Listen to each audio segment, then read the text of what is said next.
लेकिन मेरे भाइयों, शिकायत इस तरफ से भी आई है कि कुछ औरतें मर्दों पर हुकूमत करती है। शिकायत आई है कि कुछ औरतें ज़बान चलाती है। याद रखना, घर के माहौल में अगर औरत हुकूमत करने लगे, औरत हाकिम बन जाए, तो वो परिवार में कभी सुधार नहीं होगा, वो परिवार में कभी बरकत नहीं आएंगे।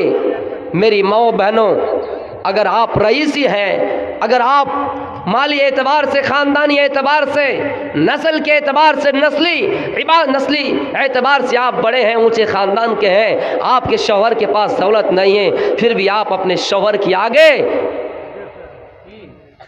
सीना तान के खड़ा नहीं हो सकते, मुंह नहीं चला सकते हैं। मेरे भाइयों, शिकवा शिकायत आती है कि औरत अगर मालदार निकल जाए तो शौहर को बड़ा परेशान करती है, ज़बान चलाती है। कुरान में अल्लाह कहता है, वक़ुल्ना क़ौलन मारूफ़ा, ऐ औरतों की जमा तो सुनो, जब तुम बात करो तो सीधी बात करो, जब तुम बात करो इस अंदाज से बात करो कि तुम्हारे जुमले में जहर ना हो, जब तुम बात करो ऊंची आवाज़ में बात ना करो, लेकिन हाँ इतनी नरमी से बात ना करो कि मर्द तुम्हारी तरफ माइल हो जाए। तो मेरे भाइयों, औरत को चाहिए कि अपने शौहर की इज्जत करें, लेकिन अल्लाह के रसूल सल्लल्लाहु अलैहि वसल्लम ने हक ये भी बतला दिया कि अन्तुतिमहा इज़ा तइमत व तक़सूहा इज़ा इक़्तसैत, जब तुम खाना खाओ, जिस मायार का खाना खाओ अपनी बीवी को भी खिलाओ, जिस मायार का कपड़ा पहनो अपनी बीवी को भी पहनाओ।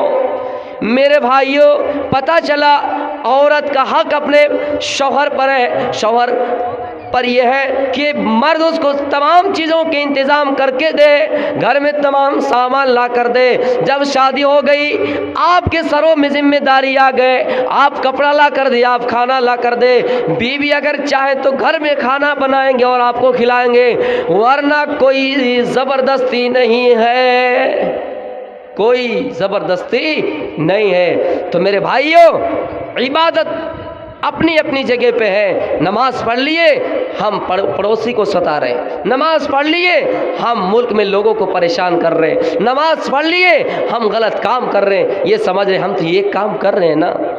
नमाज पढ़ के हम अल्लाह पर एहसान नहीं कर रहे, रोज़ा रख के हम अल्लाह पर एहसान नहीं कर रहे हैं। अल्लाह चाहे तो अपने बंदों से कैसा भी मामला कर सकता है, रहम का मामला कैसा भी कर सकता है, लेकिन मेरे भाइयों, ये कहना कि हम ये कर रहे हैं तो बाकी चीज़ नहीं करेंगे, हत्तल इम्कान आपकी कोशिश होनी चाहिए कि हम और आप बुराई से रोके रहें।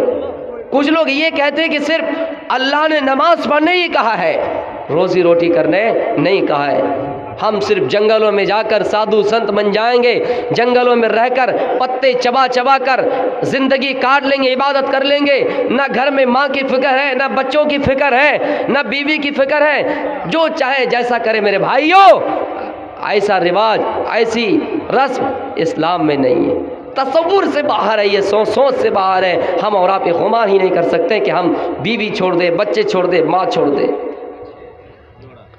इस्लाम ने यह भी कहा है, कू अंफुसकुम व अहलीकुम नारा, अपने आप को भी जहन्नम की आग से बचाओ और अपने कुंभ कबीलों को भी जहन्नम की आग से बचाओ।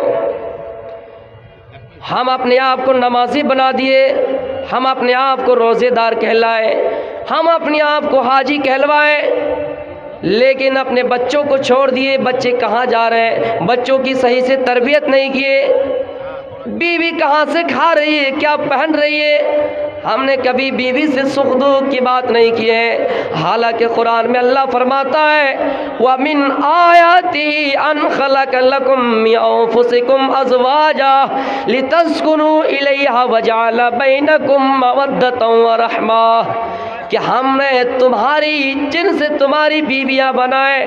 अल्लाह की बहुत बड़ी निशानियों में एक निशानी ये भी है कि हमने तुम्हारी जिन्स पे तुम्हारी बीवियां बनाए, इसलिए बनाए लितस्कुनु इलैहा, ताकि तुम अपनी बीवी से सुकून हासिल करो। और हमने तुम्हारे दरमियान मोहब्बत उल्फत कायम कर दिए, हमने तुम्हारे दरमियान रहमत बना दिए हैं, हमने तुम्हारे दरमियान मोहब्बत पैदा कर दिए हैं।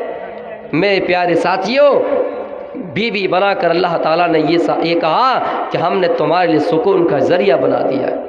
जो सुकून बीवी से मिलेगा मेरे भाइयों दुनिया की किसी और चीज़ से मिलने वाली नहीं है। हम बीवी को अपना परिवार समझे। बीवी को अल्लाह रब्बुल आलमीन ने कहा कि तुम ताकि उससे सुकून हासिल करो। जिनकी बीवी मर चुकी है, 50 साल के हैं, 60 साल के हैं, आप उनसे जाकर पूछिए।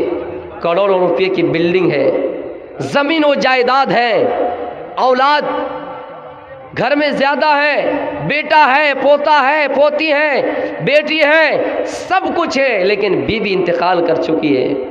उस इंसान से जाके पूछे क्या ये बिल्डिंग आपकी है तो क्या उसमें स्वाद है, क्या उसमें मज़ा है, क्या उसमें इंटरेस्ट है, क्या आपको अच्छा लगता है? नहीं मेरे भाइयों, अल्लाह ने बीवी को रहमत और मोहब्बत बनाए ताकि तुम्हारे दरमियान मोहब्बत और रहमत बनाए।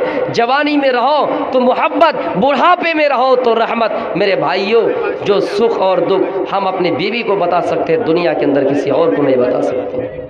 तो मेरे प्यारे साथियों, अल्लाह रब्बुल आलमीन ने नमाज़ पढ़ने भी कहा है और रिज़्क़ तलाश करने भी कहा है, दुनिया कमाने भी कहा है और आखिरत भी तलब करने का है कि दुनिया भी तलब करो और आखिरत को भी ज़िंदगी में बेहतर बनाओ, आखिरत की भी तैयारी करो। मेरे भाइयों आखिरत की भलाई है। हम अल्लाह रब्बुल आलमीन से दुआ करें, या अल्लाह जब हमारी मौत हो जाए, मोहल्ले में ये खबर फैल जाए कि फला इंतकाल कर गया है, अब नाम से भी छुटकारा पाने लगे। आपको असलम नाम से पुकारा नहीं जाएगा, ये नहीं कहा जाएगा ये अब्दुल्ला की लाश है, ये नहीं कहा जाएगा ये कि फला की मैयत है। लोग आपका नाम भूल जाएंगे, पहली सूरत में आपका नाम ख़त्म हो जाएगा, पहली सूरत में आपका नाम ख़त्म हो जाएगा।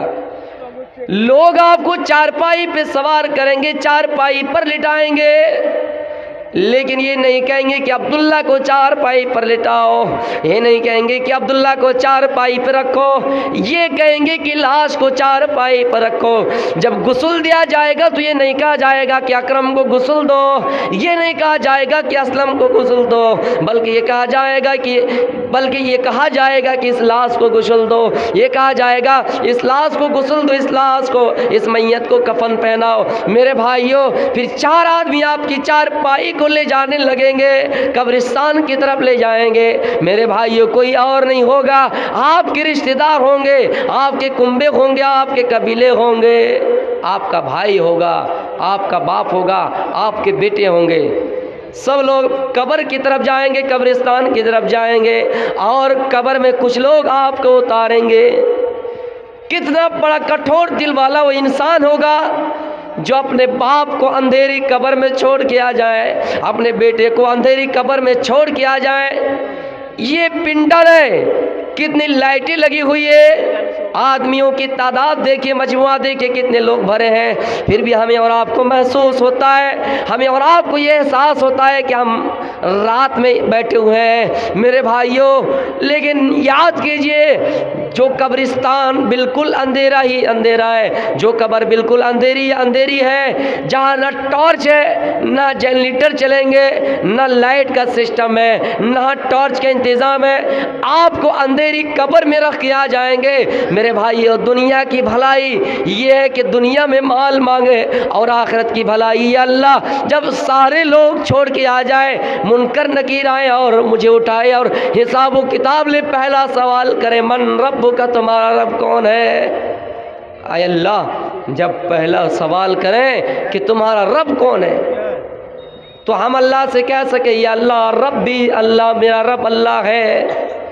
आखिरत की भलाई ये है जब सारे दरवाजे बंद हो जाएंगे, हमें सहारा नहीं मिलेगा। हम बड़े से बड़े एग्ज़ाम में बैठ गए, इम्तहान में बैठे, हमने लोगों की चेमी गोइया सुनी, हमारा कन्फ्यूज़न दूर हो गया कि नहीं यही सवाल है और इस सवाल का जवाब यही होगा। लेकिन मेरे भाइयों वहाँ कोई सहारा देने वाला नहीं होगा, वहाँ कोई लुक़मा देने वाला नहीं होगा। आप इस सवाल का जवाब याद कर लीजिए, तैयारी कर लीजिए। और सिर्फ सवाल का जवाब रट लेने से आप कब्रिस्तान में जवाब नहीं दे पाएंगे। आप अपना अमाल सही कर लीजिए, आप अपना मुहासबा कर लीजिए कि हम अपनी ज़िंदगी में कहाँ कामयाब है और क्या कब्र में हम इस सवाल का जवाब दे पाएंगे। दूसरा सवाल होगा मादीनों का, तुम्हारा दीन क्या है। हम अपनी ज़िंदगी में, बची हुई ज़िंदगी में अल्लाह से दुआ करें, अल्लाह हम दूसरे सवाल का भी जवाब दे पाए। तीसरा सवाल होगा मन नबियों का, तुम्हारा नबी कौन है। तो मेरे भाइयों हम ये कहेंगे या अल्लाह हमारा नबी मोहम्मद रसूलुल्लाह सल्लल्लाहु अलैहि वसल्लम है। अहले सुन्नत वल जमात के मानने वाले हम अपने आप को अहले हदीस कहलाते हैं अल्हम्दुलिल्लाह। और हम लोगों का अक़ीदा ये है कि कब्र में आएंगे फरिश्ता तो यही सवाल करेंगे कि मन रब्बु का, तुम्हारा रब कौन है। जिनका ये अक़ीदा बन गया है कि अब्दुल क़ादिर जिलानी बगदादी रहमतुल्लाह अलैह को जब फरिश्तों ने सवाल किया कि मन रब्बु का, तुम्हारा रब कौन है, तो अब्दुल क़ादिर जिलानी फरिश्तों को पकड़ लिया है। मैंने अल्लाह के नबी से सुना है और ऐ फरिश्ता क्या तुम नहीं जानते हो कि बात करने से पहले सलाम करना चाहिए। तुमने सलाम किया नहीं, पहले सवाल कर लिए मन रब्बु का। तो मेरे भाइयों ये तो हमारा अक़ीदा नहीं, हमारा अक़ीदा ये है कि हम उस जवाब की तैयारी करें। कितनी झूठी बातें उन्होंने लिख दी और इसको बयान कर रहे हैं कि अब्दुल क़ादिर ने फरिश्तों को पकड़ लिया और कहने लगा कि तुम पहले सलाम क्यों नहीं किए। उसके बाद फिर ये कहा कि आए फरिश्तों तुम ये बताओ अल्लाह रब्बुल आलमीन जब इंसान को पैदा कर रहा था तो तुमने इल्ज़ाम क्यों लगाया, हमारे बाप दादा पर इल्ज़ाम क्यों लगाया कि अल्लाह ये इंसान को आप पैदा कर रहे हैं, रोए ज़मीन पे जाकर फितना बर्पा करेंगे, खून खराबा होगा, ज़मीन में विवाद होगा, एक दूसरे से लड़ाई करेंगे, तुमने हमारे बाप दादा पर इल्ज़ाम क्यों लगाया। कौन सवाल कर रहे हैं, पीराने पीर अब्दुल क़ादिर जिलानी बगदादी रहमतुल्लाह अलैह। मेरे भाइयों फिर इतना ही बस नहीं हुआ, फरिश्ते उनसे माफ़ी मांग ले कि हमें छोड़ दो। वो माफ़ नहीं कि कहा जाओ अल्लाह के पास जाकर कुछ कहो। फरिश्ते अल्लाह के पास गए और कहने लगे या अल्लाह हमें अब्दुल क़ादिर ने पकड़ लिया है, हमें अब्दुल क़ादिर ने सवाल कर लिया है, इस जवाब के लिए हम आपके पास आए हैं। अल्लाह भी कहता है अरे फरिश्तों जब अब्दुल क़ादिर सवाल कर रहा है तो तुम उसका जवाब दो। मेरे भाइयों अल्लाह ने भी फरिश्तों को कोई रास्ता नहीं बताया। फरिश्ते फिर अब्दुल क़ादिर के पास आए, कहा अब्दुल क़ादिर, अल्लाह ने कहा कि अब्दुल क़ादिर ही जो करेंगे वही फैसला आखिरी फैसला होगा।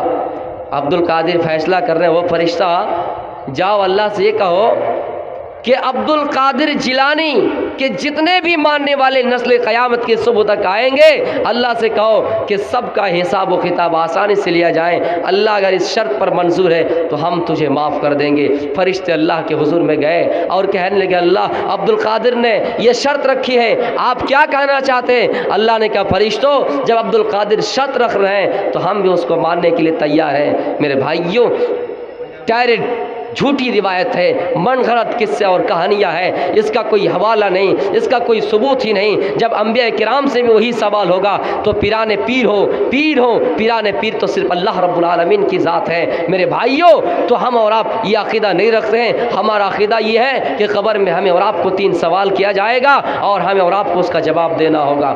रब्बना आतिना फिद दुनिया हसनतम व फिल आखिरति हसनतम व क़िना अज़ाबन्नार। आए अल्लाह तू हमें दुनिया की भलाई अता फरमा और आखिरत की भी भलाई अता फरमा और जहन्नम की अज़ाब से बचा ले। मेरे प्यारे साथियों हज़रत उस्मान गनी रज़ियल्लाहु ताला अन्हु आखिरत की तैयारी किस तरह करते थे और आखिरत से किस तरह डरा करते थे। हज़रत उस्मान गनी रज़ियल्लाहु ताला अन्हु जब किसी कब्रिस्तान के पास से गुज़रते थे या फिर उनके सामने कब्र के मुताल्लिक कुछ बयान किया जाता, इतना रोते कि आपकी दाढ़ी भीग जाती। लोगों ने पूछा उस्मान क्या बात है, तुज़करुल जन्नत वन्नार, आपके सामने जन्नत का जिक्र किया जाता है, आपके सामने जहन्नम का जिक्र किया जाता है तो आप इतना नहीं रोते हैं। लेकिन अज़ाब कब्र को सुनते हैं तो आप इतना रोते हैं। हज़रत उस्मान गनी का जवाब था, लोगो, हज़रत उस्मान गनी कहते हैं, लोगो, अल्लाह के नबी सल्लल्लाहु अलैहि वसल्लम को फरमाते हुए सुना है, आप ये कह रहे थे, इन्नल क़ब्र अव्वलु मंज़िलिम मिन मनाज़िलिल आखिरा। ऐ लोगो, कब्र आखिरत की मंजिलों में पहली मंजिल है। यहाँ अगर कोई आसानी से तैर लिया, आसानी से पार कर लिया तो आगे की मंजिलों के लिए आसान हो जाएंगे। और उस्मान गनी ये कहते हैं कि मैंने अल्लाह के रसूल से ये भी सुना है कि मैंने आज तक इतना भयानक मंजर, इतना खौफनाक मंजर, इतना डरावना मंजर हमने नहीं देखा जितना मंजर हमने कब्र का देखा है। जितना मंजर हमने कब्र का देखा है, इतना खौफनाक डरावना मंजर हमने नहीं देखा है। तो मेरे भाइयों, हज़रत उस्मान गनी को आखिरत की फ़िक्र थी। हज़रत उस्मान गनी आखिरत की भलाई चाहते थे कि अल्लाह कहीं ऐसा ना हो कि हम कब्र में फेल हो जाए, कब्र के सवाल में फंस जाए। आय अल्लाह, हम तो उससे दुआ करते हैं कि कब्र के हिसाब व किताब हम आसानी से दे सके इसका जवाब। तो मेरे भाइयों, वक़ीना अज़ाब बन्नार, और जहन्नम की अज़ाब से हमें बचा ले। एक आयत में 3 चीज़ें मैंने बताई। कब्र के मुतालिक मैंने बात बताए। कुरान में अल्लाह फरमाता है, अलहाकुमुत तकासुर हत्ता ज़ुरतुमुल मकाबिर। आए लोगों, कहीं ऐसा ना हो कि तुम्हें तकासुर ने इतना गाफिल कर दिया, इतना गाफिल कर दिया कि तुम आखिरत को भूल गए, जन्नत को भूल गए, जहन्नम को भूल गए। हत्ता ज़ुरतुमुल मकाबिर, यहाँ तक कि कब्रिस्तान जा पहुँचे। ज़्यादती ने तुम्हें इतना गाफिल कर दिया, लालच ने तुम्हें इतना गाफिल कर दिया। तुम्हारे पास 1 लाख रुपया है, तुम अल्लाह को दिन में 10 बार याद किए। तुम्हारे पास 1.5 लाख रुपया हुआ, 9 बार याद किए। तुम्हारे पास 2 लाख रुपया हुआ, 8 बार याद किए। तुम्हारे पास 10 लाख रुपया हुआ, 5 बार याद किए। माल की फरौनी इतना हुआ, तुम्हें ज़्यादती ने इतना गाफिल कर दिया, इतना गाफिल कर दिया। हत्ता ज़ुरतुमुल मकाबिर, यहाँ तक कि तुम कब्रिस्तान जा पहुँचे। तो मेरे भाइयों, जब इंसान के पास माल आने लगे तो उस इंसान को ये सोचना चाहिए कि हम किस हालत में थे और किस हालत में जा रहे हैं। ज़रूर अल्लाह रब्बुल आलमीन हमारा साथ दे रहा है। हम जिस तरह पहले इबादत गुजार थे, मुत्तकी थे, अपने परहेज़गारी का सबूत और देंगे। माल हुआ तो क्या हुआ, माल होना गलत नहीं है, लेकिन उन माल के पीछे पड़ के अपनी आखिरत को बर्बाद करना गलत है। उन माल के पीछे पड़कर अपनी आखिरत को बर्बाद करना गलत है। मेरे भाइयों, ये आखिरत की भलाई है। आखिरत की भलाई ये भी है, हज़रत उमर फ़ारूक रज़ियल्लाहु ताला अन्हु कुरान की आयत पढ़ रहे हैं, कुरान अपने हाथ में लिए हुए हैं। कुरान की आयत हज़रत उमर के सामने से गुजरी। इन्ना अज़ाब रब्बिक लवाक़े, यकीनन तेरे रब का अज़ाब बरहक है, जहन्नम का अज़ाब बरहक है, साबित शुदा है, होकर ही रहेंगे, जहन्नम में जलना ही पड़ेगा। जहन्नम की आग ख़तरनाक है। हज़रत उमर जब ये आयत पढ़ी कि जहन्नम की आग में हमें और आपको जलना ही है, तो मेरे प्यारे साथियों, जब जहन्नम की आग में हमें और आपको जलना ही है, तो हज़रत उमर ने ये आयत पढ़ी तो बेहोश होकर ज़मीन पर गिर गए। बेहोश होकर ज़मीन पे गिर गए, गशी आई, बेहोश होकर ज़मीन पे गिर गए। मेरे प्यारे साथियों, बीमार पड़ गए, लोग इयादत करने के लिए आए, लोग हज़रत उमर की देख रेख करने के लिए आए, देखभाल करने के लिए आए। मेरे भाइयों, हज़रत उमर कहा करते थे, लोगों, अगर आसमान से कोई निदा दे, आसमान से कोई पुकारने वाला पुकार कर ये कहे, रोए ज़मीन में तमाम इंसान जन्नती है, एक ही जहन्नमी है, तो हज़रत अपने आप को, हज़रत उमर अपने आप को यही सोचेगा कि मैं ही जहन्नमी हूँ। हज़रत उमर अपने आप को यही सोचेगा कि मैं ही जहन्नमी हूँ। लेकिन मेरे भाइयों, हम छोटे से छोटे अमाल कर देते हैं, हम तो बड़ा अल्लाह पर तीर मार देते हैं, एहसान कर देते हैं कि हम बड़े नेककार हो गए, हम बड़ा दयावान हो गए, हम मेहरबान हो गए। नहीं मेरे भाइयों, हज़रत उमर खलीफा दू में नबी अकरम सल्लल्लाहु अलैहि वसल्लम के ससुर हैं, जिनका नाम लेकर आपने फरमाया, क्या है उमर तुम जन्नती हो, उमर फिल जन्ना, उमर जन्नती है। चंदे के लिए मुझे इशारा किया गया।